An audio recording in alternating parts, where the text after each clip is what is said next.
What makes us human? Is it our knowledge? Our tools and technology? How about our ability to speak or walk on 2 feet? Is it our problem-solving skills? Or just our symbols and relationships? There is no one defined answer to this question. If you think about it, there are so many characteristics that you could define as human. We have language and emotions. We feel, imagine, create, and the list goes on. Every human life is different, but we all have to start from the beginning. The second after you are born, you begin learning through your observations and interactions. The sights you see and relations you have all help to form your ideas of how to act and what a human really is. Now imagine waking up one day, all alone. You're always alone.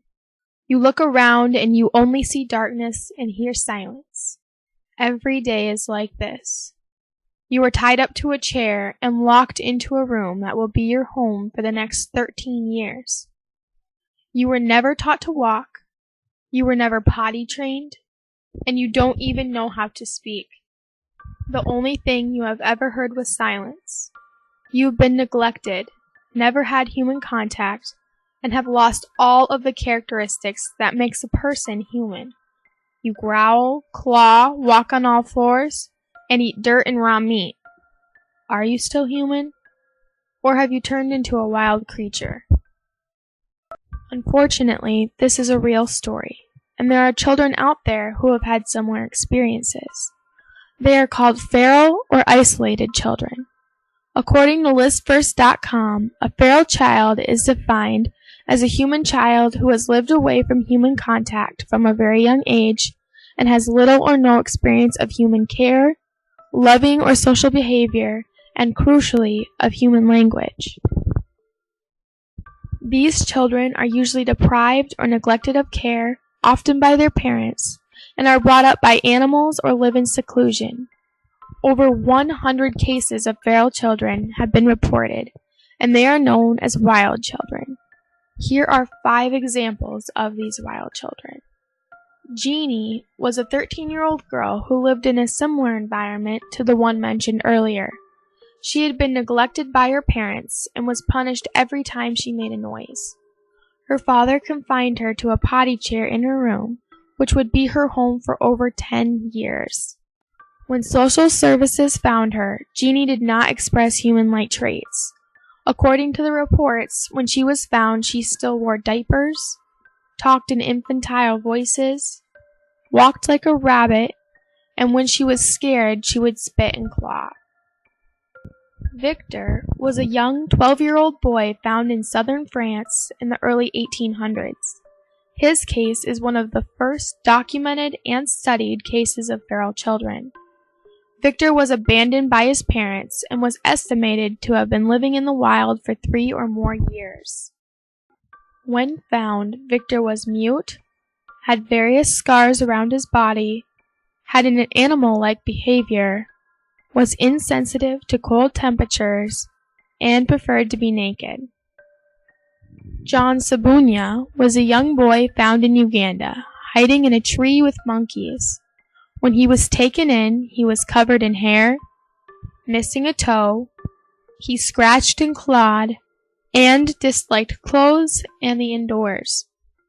Because of his primate-like actions and characteristics, John was thought to be raised by the monkeys living in the jungle.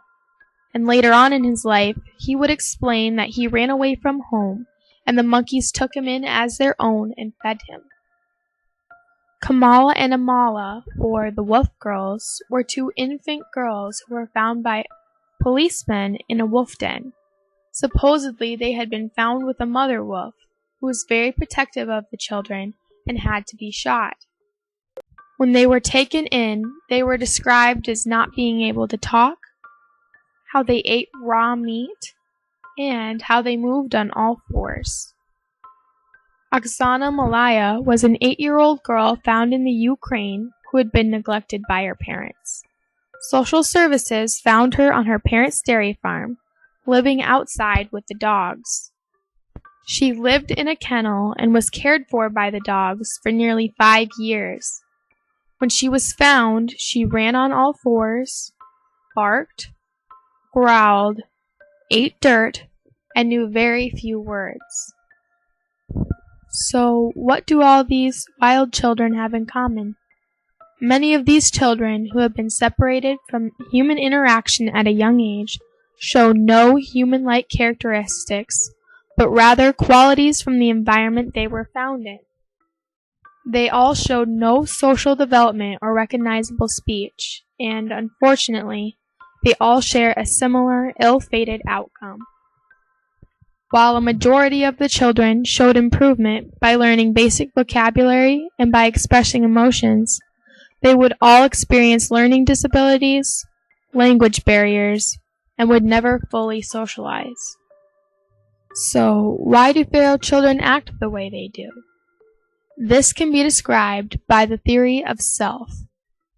Sociologist George Herbert Mead, who was a teacher known for his theory of self, states that selves are the product of symbols and social interactions rather than biology. In other words, Mead favored the theory of nurture over nature. This theory states that we think the way we think because of symbols. In the case of the wild children, they lived in an environment without civilization. Therefore, symbols were non-existent. If you analyzed Oksana according to this theory, you would find that she acted like a dog because the only interactions she had were from other dogs. She in fact believed that she was a canine because she was treated like a canine, and she didn't know any different. Another question that confused sociologists and psychologists was why these children were unable to fully learn language. According to scientists Noam Chomsky and Eric Lenenberg, everyone is born with the ability to form language and use grammar. But there is a critical period for language achievement. This critical time period is a part of everyone's life and is termed the sensomotor stage. This stage is the first stage of Piaget's theory. It usually begins at birth and ends between ages 2 and 13. The goal of this stage is for the child to use their senses and interactions to make sense of the world. If the child is deprived of using his or her senses and interactions, such as Jeannie and Victor, then language development could be at risk. Although the stories of the wild children are unfortunate, we can learn many things from them.